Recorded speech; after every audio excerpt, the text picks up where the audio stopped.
Goody goody. This is the life. Goody goody. That you don't wanna miss. Goody goody.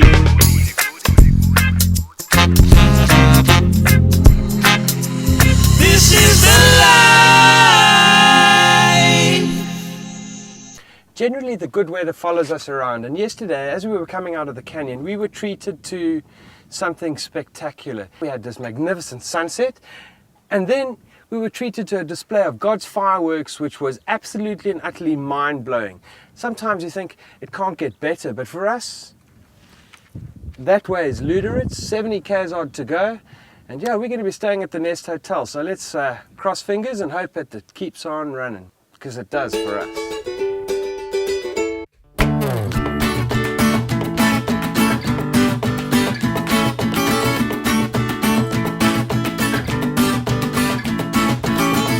Sometimes I might seem unconventional. Sometimes I try avoid the usual. But people try to tell me how to live. I try to live my own life, my own way. Luderitz, here we are, eh? You guys can jump out if you want, eh? Unless you're really comfortable in the bus, huh? Hello. Hello, Claudia. Nice to meet you. Good afternoon. Likewise, thank you. So you know about us? I will quickly give the juice, welcome juice for you. Okay, thank you. Fantastic. Cooked in Africa Films, cooked our second season. We got 13 rooms, bro. Courtesy of the Nest Hotel. That's a freebie and a score of note, eh? Yeah? And what a bit of a change for all of us after tents and canyons and dust and all the rest of it, to have a little bit of luxury. And see there's a pool there and things, so I think a well-deserved break after our first initial part of the overland segment. Eh? No vodka in this, but oh well. I feel so warm and free inside. Let me live my life. Oh, let me live my life. Let me spend my time. Oh, let me spend my time. Go and live your life. Let me live my life. Oh, let me live my life. Let me live my life. This is Helmut. He's taking us to get fresh black mussels because we couldn't get it at the fish shop. So Helmut, thank you very much. Should we cruise? Pleasure, yes, well done.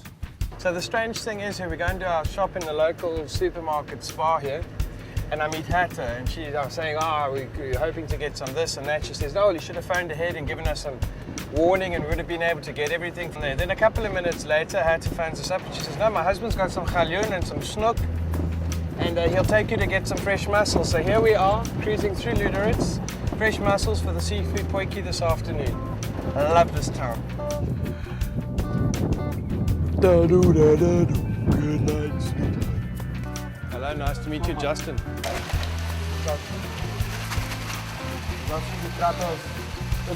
Yeah. And these are the oysters we're going to be eating in our seafood potjie this afternoon. Baie dankie, né?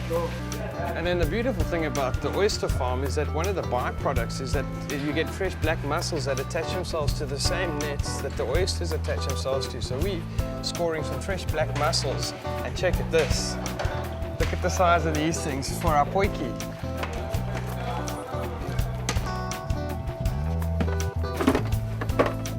Time to make lunch.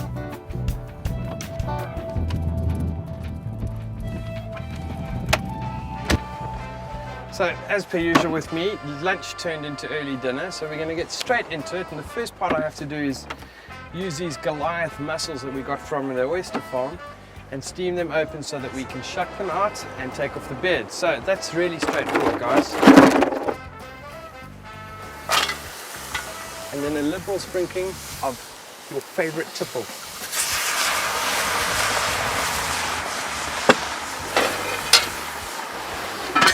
Lid on and forget about them. See that? Lid on and leave them alone for a couple of moments. And in the meantime, I'm going to start preparing the rest of the potjie. Now, the idea about potjies, come this way, is that you've got very little heat. So you can see how that side's flaming up. That's to get the mussels steamed open. This side, we want very few coals because we want it to gently simmer for the next hour. First thing we've got to do is cook up the calamari. And all we need for that is a little bit of garlic, some leeks, and some onion. And that's it. We're just going to fry them up until they're opaque, and then take them out of the pot as well. Where's people drinking wine and things again? You just leave me here on my own, huh? They're bringing it. So you can only sit in the sunshine when they have the wine for you and things. Give us like where we are. Where we are? Isn't it obvious? We're in Luderitz, can't you see? Have you looked down this coast yet? This was an old fishing village. Well, it was a mining village first because this is where they discovered diamonds. Turn of the century. There was a massive diamond boom. Then it became a massive fishing area. And now it's a tourist destination and fishing area. Just want to get this part going.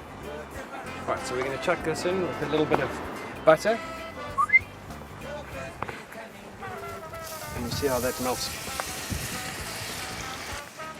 And then straight in with some calamari. It's been beaten until it's nice and tender. And all we want to do is get that to go opaque. Just little.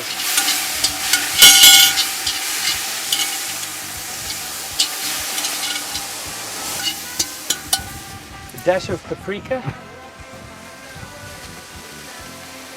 And you know me, I'm cooking for 24 odd people tonight, so I try and give you the quantities, but I do most of what I do by feel.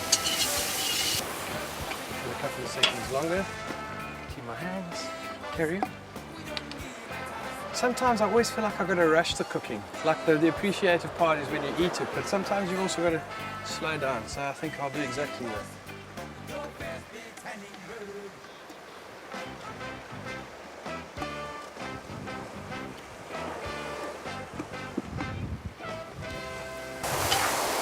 Now that's enough. We're going to take it out because we don't want it to overcook and add it back in a bit later.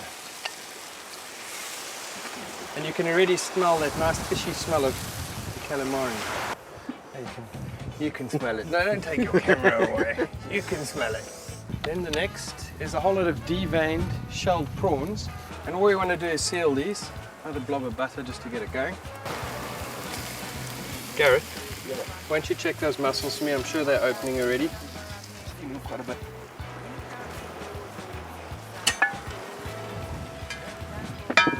Now the idea is you just seal these. Are those done already? Look at these. Oh. Look at these babies. Look at that. Pull off the beard. And there's nothing like fresh mussels. By the way, guys, when a mussel doesn't open like that, you chuck it. Because by the chances are it's probably dead. And if anyone's had seafood poisoning before, they'll tell you that that's the worst experience that they can go through. Right, so these have just been sealed and straight out again because they'll finish cooking when I throw them back in a bit later on. Gareth, while you're sitting there, I also now need the stock because the next part starts right now. Oh.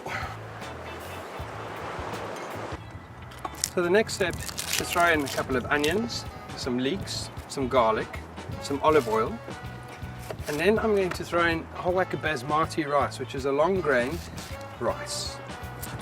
And then I'm going to pour in some of the homemade stock, let the rice get nicely coated up, and then I'm going to start adding in all these ingredients, one by one, layering them up until we have a beautiful layered seafood dish.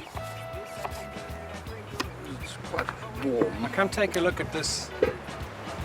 Quite going to stay. Yeah, look at that. Now this is a homemade stock with the tails from the crayfish and from the prawns and some spring onions and some leeks and some carrots. Now that's about it. Butter and then olive oil.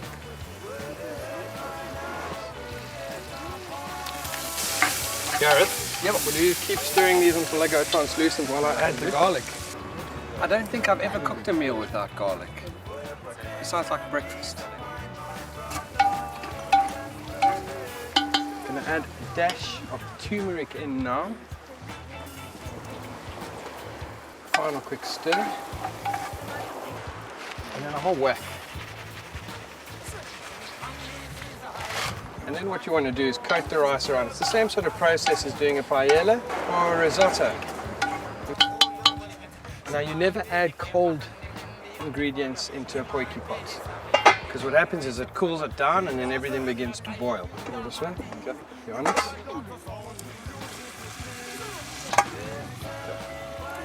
Thank you. And those mussels, right, that can come out. And we can take it straight off the heat, Gareth, because all we want is the mussels a bit later on. Now it's the last couple of things that have to go in, and it's just going to be laid up, guys, and then we walk away for 45 minutes to an hour. Some peppers. So we'll start with the calamari, and you're just going to put it all in. And spread it around, because you want a layer of calamari. This is a white fish, uncooked, firm fleshy white fish. Hake is what I'm using. Crayfish legs. Those would be like tasty little treats that you can break open as you're eating later on and just suck out like that. Prawns.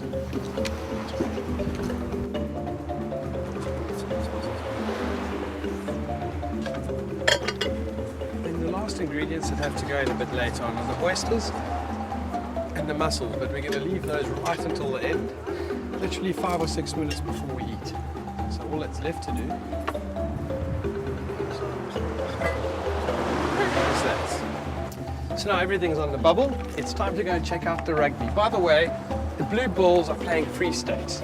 Neither one of them are my teams, but I'm a rugby fanatic.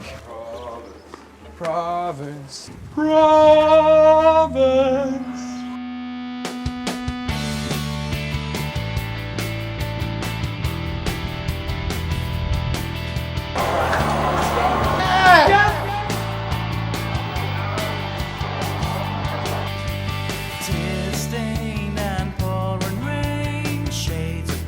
Ladies and gentlemen, so it's been about 45 minutes. If you come take a look here, this is always the moment of truth. Now I'm just going to dig on the side, because what I've got to make sure of is that the rice is cooked.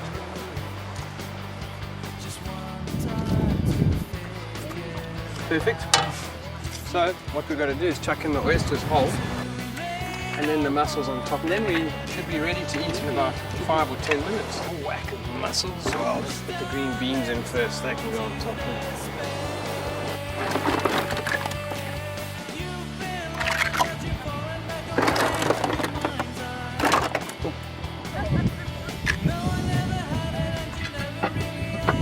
5 minutes and we're ready, guys. Have a last little sip of the vino. We'll let everyone come and gather, and then we'll eat.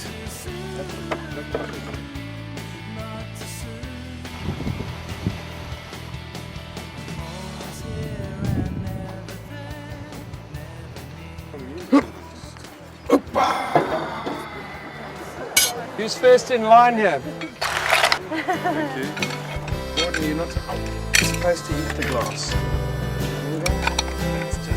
And now we can start digging. Come around the merry-go-round again. Gareth, you might be opening the oysters, eh? They didn't give them enough time to open up. You got a good one. Hang on, wait. I like to be alive and chuckle myself till I'm blue. I like to be alive and sit here next to you. We'll be together, we will be happy. We'll live forever, we will be happy. If I'm eating oysters, beware.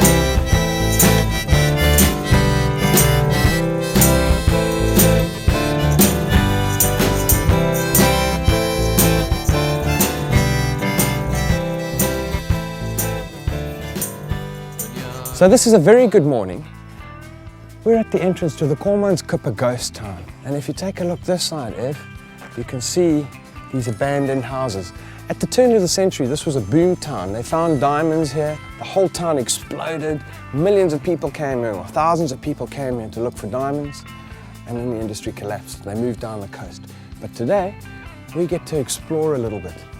And as you can see, it's quite eerie in a sense. You can kind of feel people long dead walking around. So let's go check it out.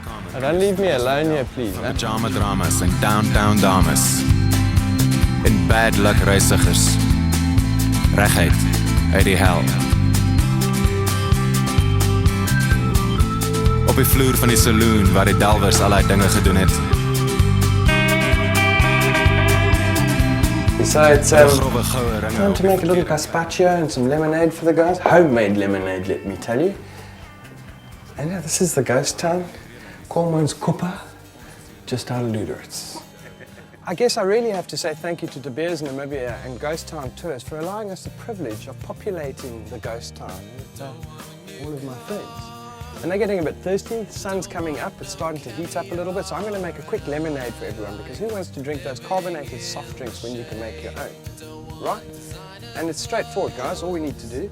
This is fantastic, it's my old grandmother's juicer, my late grandmother's juicer. And the beauty about this is you just chuck it. And it takes out all the seeds and all the gunk and leaves you with just that. So who's here? Garth, do you want to cut these in half for me so long so I can just quickly get all the juice?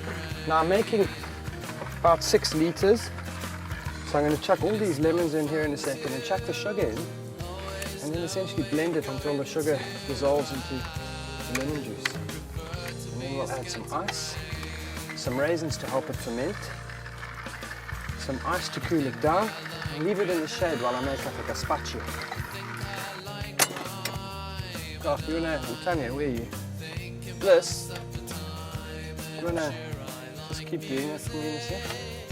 And this is about 6-7 tablespoons in each of these glasses.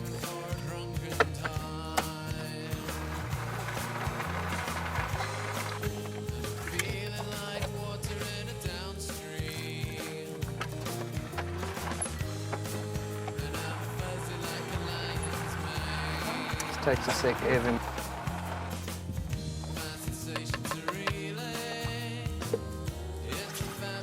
And what the grapes, the raisins do is they help to ferment everything. Normally you'd leave this overnight. We don't have that sort of time and luxury. But what you do is put it into a sealed bottle in a nice dark place and let it ferment overnight.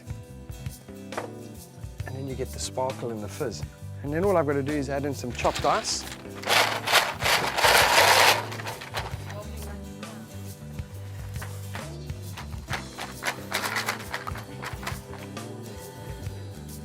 I love the way you all laugh at me, hey? No, we'll go to the tried and tested method then of crushing ice.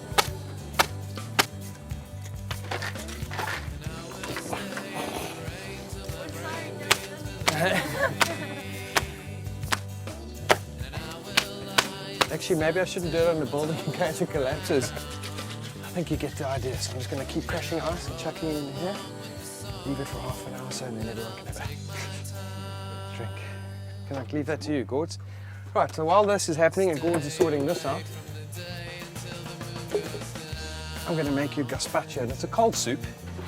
Now, gazpacho is really nice because there's only 10 ingredients and you get to chuck 9 of them together, let it chill for a little while, add the last ingredient, which is cold or iced water, and then eat. So I'm going to get straight into it. And I'll give you the quantities now, because gazpacho is sort of quantity specific. I've got about 2.25 kilos of tomatoes. They've been boiled and peeled. I've got 6 peppers, 3 cucumbers. I've got 9 cloves of garlic, some salt, some olive oil and some vinegar in. And then I've got about 750 grams of toasted bread, which we're going to turn into breadcrumbs at the last moment. And it's just all got to be blended together, and that's that. So, let's get straight into it. You see in there, I suppose you've got 5,622 shots of chopped garlic.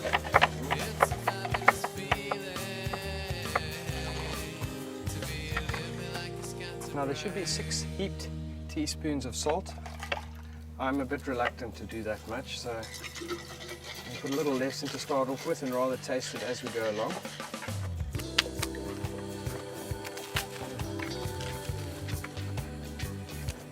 And eating it a bit later on around the pool at the hotel. Got still top off the top of those for me.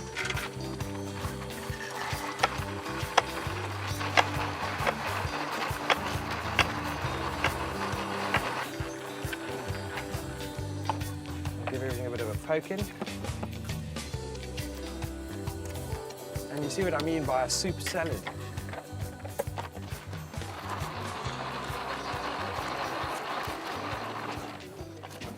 Now in the total dish I'm going to add in, you can either use, in the amount I've got, 15 tablespoons of either a white or a dark vinegar. I'm going to use balsamic. And I've only got a teaspoon.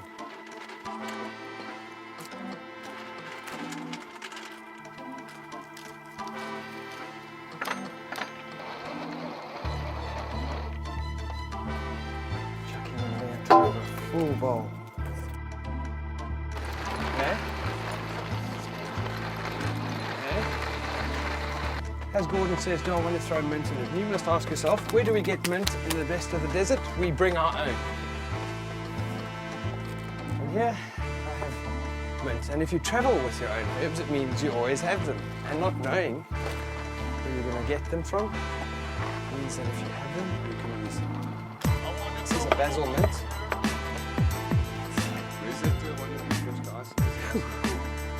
It's almost time for lemonade, you know that. You can see how I'm sweating here. Okay, that's that done.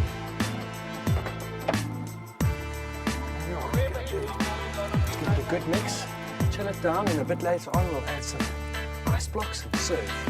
I think at the pool at the hotel would be particularly good because I don't know if I can stay out here much longer. Right, Gordon, I think we need that lemonade. Anyone got vodka? Who's up, eh?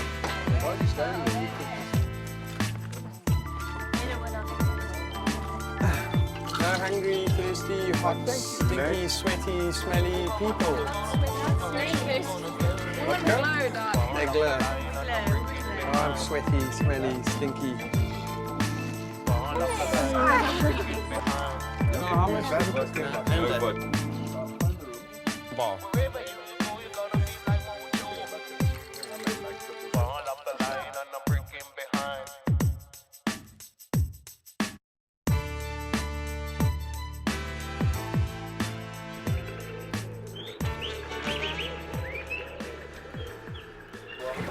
Just feel the goodness. Your head body's going.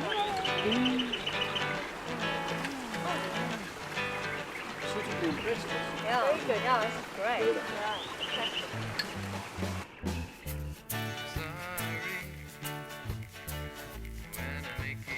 Call on the chili.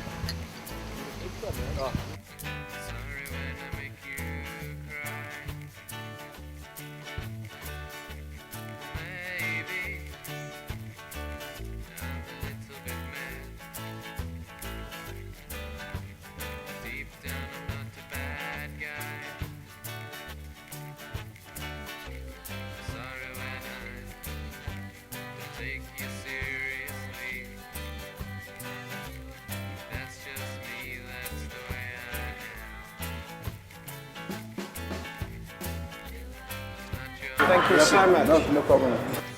Walt. Cheers. Cheers, everyone. Cheers. And in Afrikaans they say, hey, môre is nog 'n dag, hè? Tomorrow's another day. Thank you, yeah? Cheers.